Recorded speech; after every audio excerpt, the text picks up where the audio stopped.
What does Mr. Rogers have to do with women's history? Quite a lot.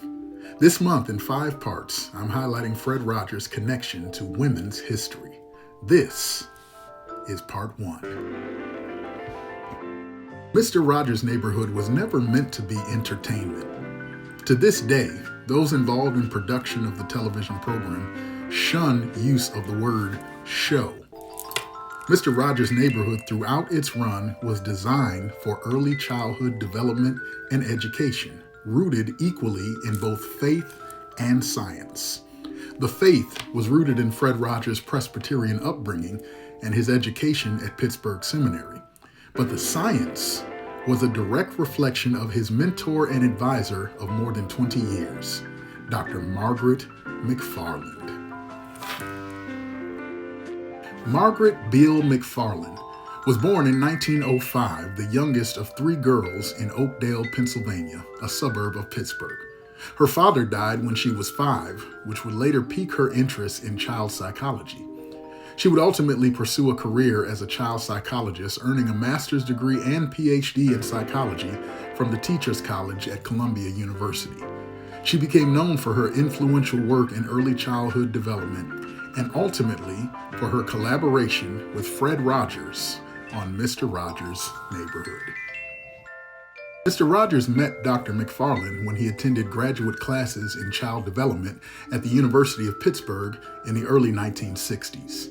She served as a professor of the Department of Psychiatry at the Pitt School of Medicine and as the director of the Arsenal Family and Children's Center in Pittsburgh, which she co-founded with notable pediatrician Dr. Benjamin Spock and psychoanalyst Erik Erikson. It was McFarland who encouraged Rogers to move from behind the camera to in front of the camera.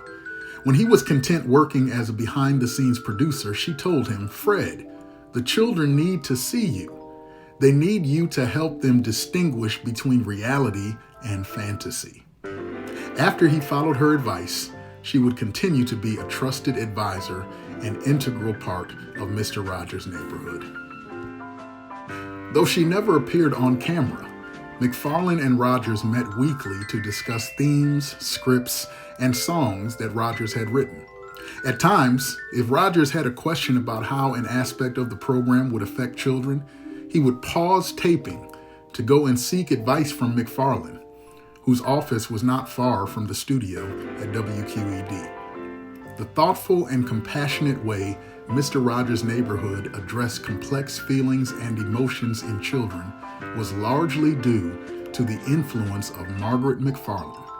She continued as Fred Rogers' mentor and advisor from the start of the show in 1968 until her death in 1988. I'll be back next week with part 2 on Fred Rogers' connection to women's history. Make sure you go back and check out last month's 4-part Black History series. And of course, like and subscribe for continued updates.